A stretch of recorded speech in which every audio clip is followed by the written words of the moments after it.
What's up, everyone? Tommy Marquez here, back in the studio for another edition of Inside the Leaderboard, presented by Bear Complex. The 2018 Reebok CrossFit Games are less than a week away, and today we're focusing on individual competition as well as the prestigious white leaders jersey. Now, it was instituted back in 2014, and since then has served as both a symbol of achievement and as a visual guide for all the fans and viewers of the competition at home. During the jersey's 4-year history, 9 different men and 10 women have sported it during competition. The very first to do so were Jordan Troyan and Anna Tobias after winning the beach event in 2014. The jersey often changes hands, but never more than it did in 2016 when there were 13 different changes in the overall leader for men and women, and it should be noted that the women were responsible for 11 of those changes. But sometimes athletes just can't let go. Matt Fraser and Tia-Clair Toomey certainly didn't when they set the record for wearing the white jersey for the most events in a single season.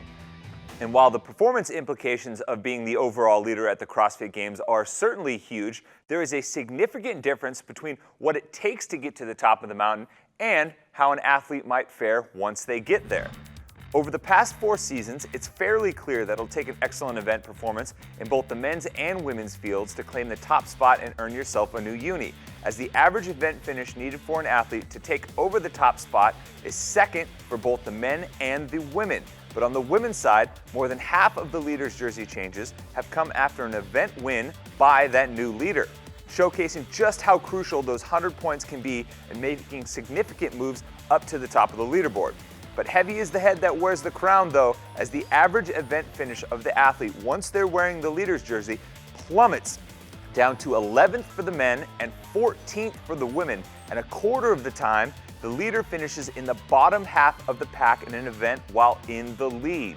Now, this could be due to pressure, programming variance, or even the simple fact that a regression can be expected after a top finish to maybe even things out to a more reasonable average. But even so, some athletes have managed to hold on to that leader's jersey more than any others, trying to wear all the white they can before Labor Day hits. And here are the top 5 women in terms of wearing the white leader's jersey for the most events all time.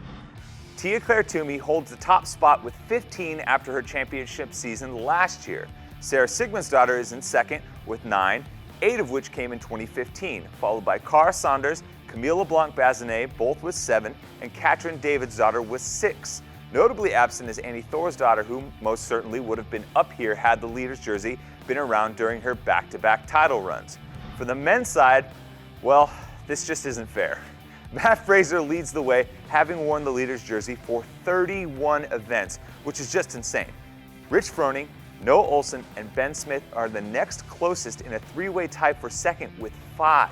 And Jonakoski is next in 5th with 4. Now, let's give Rich some credit as well, as 3 of his titles came before the jersey was around. Otherwise, he'd be up in the 20s for sure. But Matt still has plenty of work left to do and has shown no signs of slowing down, so expect that lead to grow even more in 2018. Now, obviously, having the leader's jersey and being in the top spot is a pretty good indicator for the weekend no matter what, but we do see that things shift in terms of performance once you get it. But I do want you guys to pay attention as the games kick off next week to who is wearing the leader's jersey the most.